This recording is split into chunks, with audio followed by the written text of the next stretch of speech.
আসসালামু আলাইকুম। ইএফটি সম্পর্কিত আরো একটা নতুন ভিডিওতে আপনাদের সবাইকে স্বাগতম। আপনারা ইতিমধ্যে অবগত আছেন ইএফটিতে প্রথম ধাপ, দ্বিতীয় ধাপ, তৃতীয় ধাপ এবং চতুর্থ ধাপ পর্যন্ত ইএফটির মাধ্যমে কিন্তু বেতন দেওয়া হয়েছে।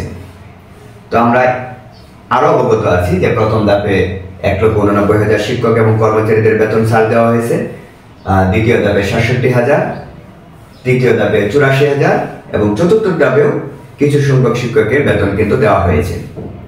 তাহলে মোট এখন পর্যন্ত মোট 3.5 লক্ষ শিক্ষক এবং কর্মচারীদের ডিসেম্বর মাসের বেতন কিন্তু ইএফটিতে প্রেরণ করা হয়েছে। 3.5 লক্ষ শিক্ষক এবং কর্মচারীর ডিসেম্বর মাসের বেতন কিন্তু দেওয়া হয়েছে, ইএফটিতে প্রেরণ করা হয়েছে। তাহলে প্রথম ধাপে আমরা জানি যে প্রথম ধাপে যাদের বেতন দেওয়া হয়েছিল তাদের তত্ত্বে কোনো রকম গরমিল ছিল না, অর্থাৎ তাদের যে তিনটা তত্ত্বে মিল থাকতে হবে, যে এনআইডি, ব্যাংক এবং এমপিও, সেখানে তাদের কোনো রকম অমিল ছিল না। আর দ্বিতীয় ধাপে যাদের ক্ষেত্রে কমা, স্পেস, ডট, হাইপেন এই জাতীয় ভুল ছিল তাদের ক্ষেত্রে বেতনের দেওয়া হয়েছে, তাদের বেতনগুলো দেওয়া হয়েছে দ্বিতীয় ধাপে। এবং তৃতীয় ধাপের ক্ষেত্রে যাদের তত্ত্বগুলোর মধ্যে এনআইডি, এমপি এবং ব্যাংক এই তিনটা তত্ত্বে 80% মিল ছিল, 80% মিল যাদের ছিল তাদের বেতনটাও কিন্তু তৃতীয় ধাপে দেওয়া হয়েছে। এবং চতুর্থ ধাপে জন্ম তারিখ ব্যতীত অন্য যে সমস্যাগুলো আছে, আদার্স যে প্রবলেমগুলো বা আদার্স যে অমিলগুলা থাকার পরেও বাকিদের বেতন কিন্তু ইএফটি হয়ে গেছে চতুর্থ ধাপের মাধ্যমে।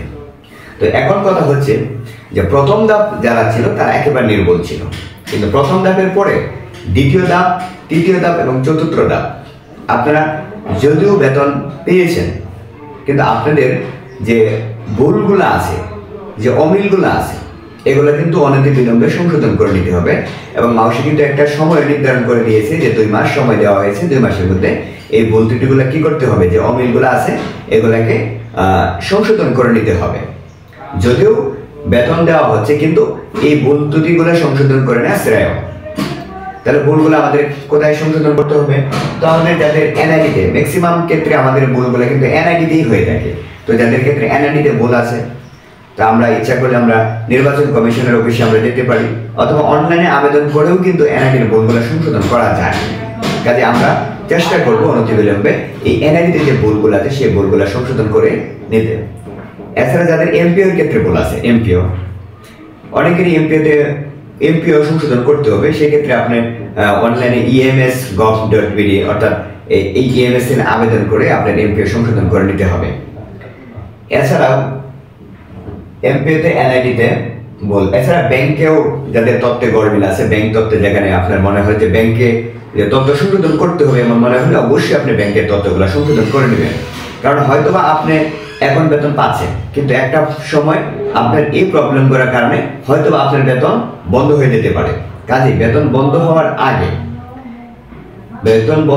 আগে আপনার যে প্রবলেমগুলো আছে, যে সমস্যাগুলো আছে, যে অমিলগুলো আছে, সেই অমিলগুলা যেখানে সংশোধন করতে হবে সেখানে আপনি অবশ্যই সংশোধন করে নেন। যেহেতু আমার মাউসি একটা সময় নির্ধারণ করে দিয়েছে 2 মাস, তাহলে অবশ্যই আপনি ওই 2 মাসের মধ্যে আপনার যাবতীয় ভুলগুলো আপনি সংশোধন করে নেন, না হতে অনতি বিলম্বে হয়তোবা আপনার বেতন আবার বন্ধ হয়ে যেতে পারে। কাজে ভুলগুলো সংশোধন করে নেওয়াটাই শ্রেয়। ধন্যবাদ সবাইকে।